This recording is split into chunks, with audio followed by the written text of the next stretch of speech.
dalam konteks perlawanan ya terhadap kriminalisasi politik, maka Mas Hasto juga memiliki cara untuk melakukan perlawanan.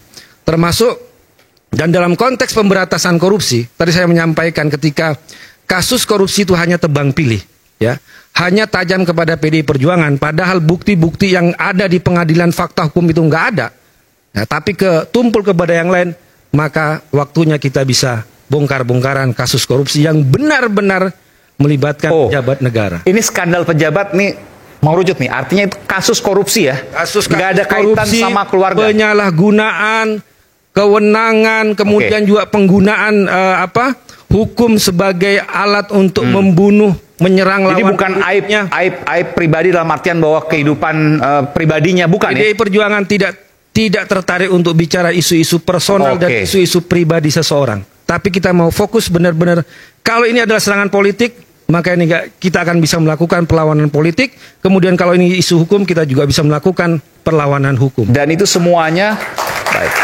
Dan itu semuanya terkait dengan kasus hukum yang pembuktiannya PDI Perjuangan punya. Bukti-bukti itu ada di Mas Hasto. Kemudian juga videonya juga ada di Mas Hasto. Lebih dari satu kasus? Ya, dan itu juga beberapa dokumen juga dititipkan kepada Ibu Koni waktu Ibu Koni datang ke Indonesia kemudian kembali ke Rusia.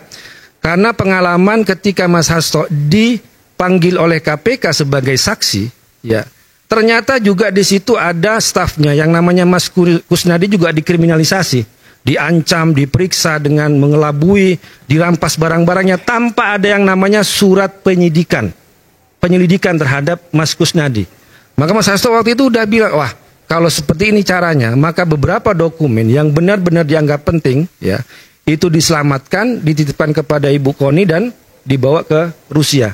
Dan di antara dokumen-dokumen itu ada yang menjadi bahan untuk nantilah video-video itu yang akan dirilis, ya, yang bisa membuka skandal korupsi, penyalahgunaan wewenang. Makanya bisa disebutkan ini lebih besar daripada kasus Watergate yang ada di Amerika.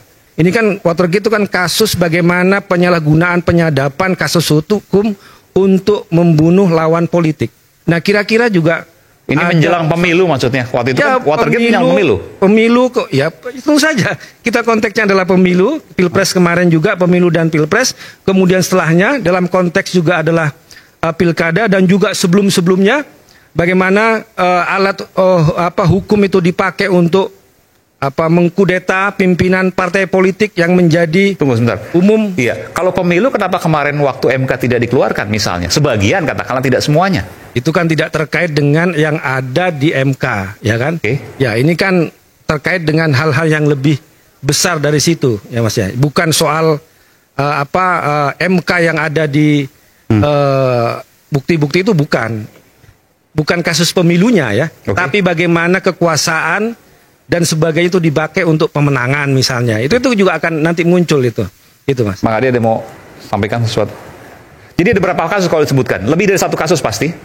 Iya, pasti lebih dari 5 kasus? Ya, 5 kasus lebih itu. Lebih dari 5 kasus bahkan. Ini luar biasa ini. Videonya puluhan. Mas Adi ada mau sampaikan sesuatu? Nanti ini akan ditayangkan di channelnya Refli Harun.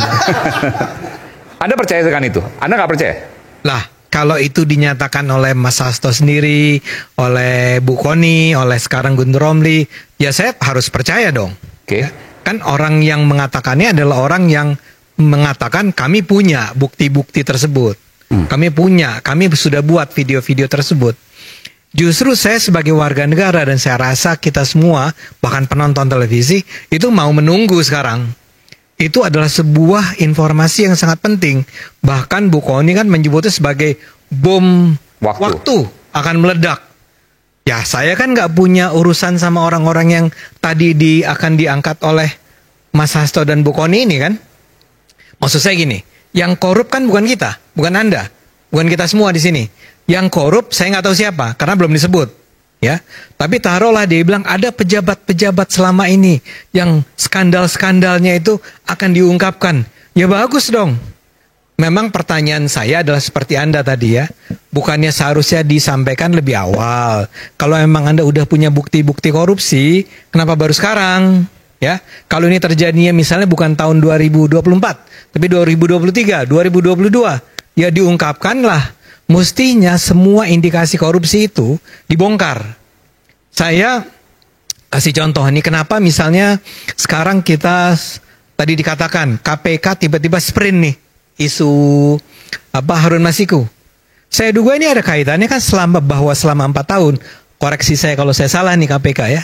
Selama 4 tahun sebetulnya KPK ingin membongkar itu, tapi nggak bisa. Saya duga ya. Saya duga ini antara lain ada kaitannya dengan mantan ketua KPK yang bernama Firly Bahuri. Ya, saya duga. Dia udah bersalah kan, dia mundur. Diberhentikan ya. Oh, dia tersangka sekarang. Jadi ini selama 4 tahun, teman-teman KPK itu ingin segera membongkarnya. Karena mereka merasa punya informasi yang cukup bahwa something terribly wrong terjadi nih dalam kasus Harun Masiku. Dan sejak tahun 2020, lagi-lagi koreksi saya kalau salah, memang nama Hasto sudah disebut.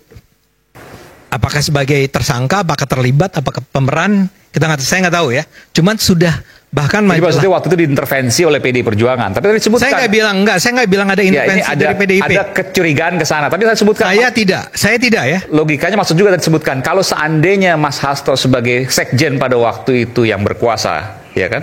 Pada waktu kan 5 tahun lalu sebelum pemerintah sekarang berkuasa, nggak akan ada kasus Harun Masiku itu gimana penjelasannya? Setuju. Saya cuma mau bilang bahwa dalam 4 tahun tersebut dari tahun 2020 sampai 2024. Ya, pasti ada pihak-pihak yang dengan sengaja mencegah jangan sampai ini terbongkar.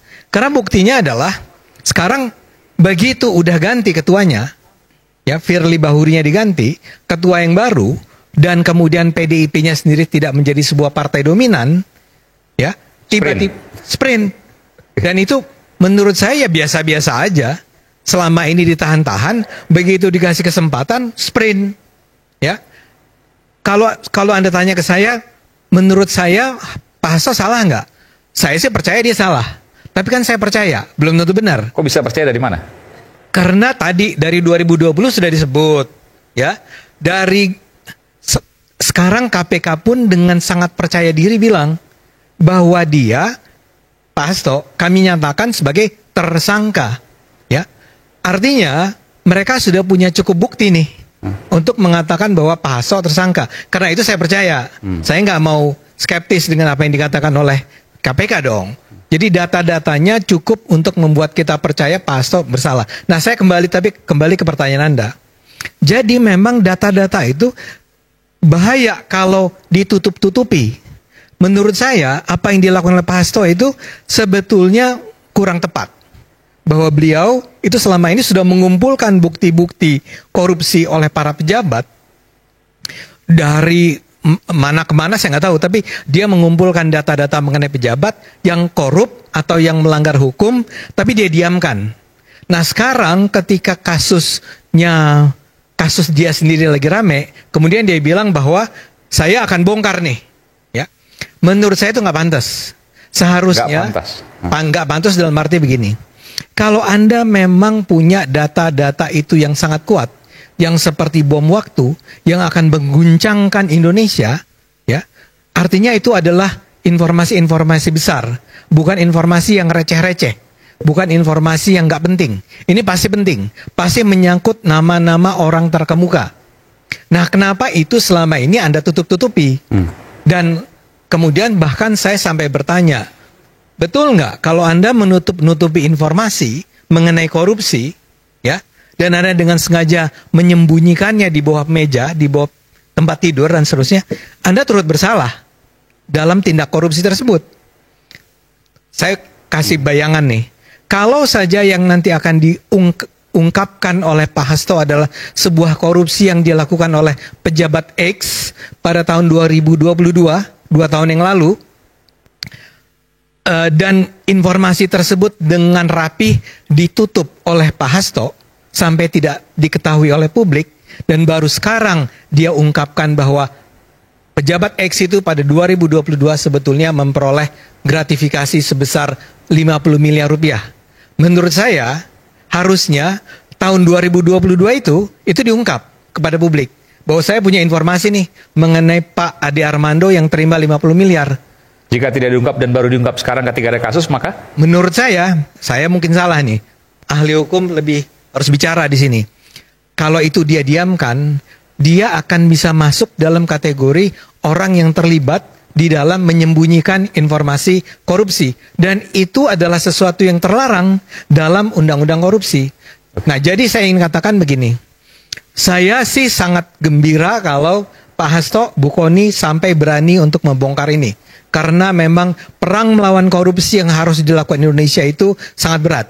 Jadi kalau ada orang-orang yang berani membongkar, maka kita akan menemukan, oh si Pak ini ternyata korup, si Pak ini ternyata korup, partai ini ternyata korup. Ya. Maka itu akan menimbulkan pengetahuan publik tentang betapa buruknya korupsi dan bisa menimbulkan efek jerah buat siapapun yang ingin melakukan korupsi di Indonesia. Jadi saya sih termasuk orang yang menunggu sekali nih, tolong dong Pak Hasto segera umumkan kepada publik. Tolong dong Bu Kony, jangan ditutup-tutup.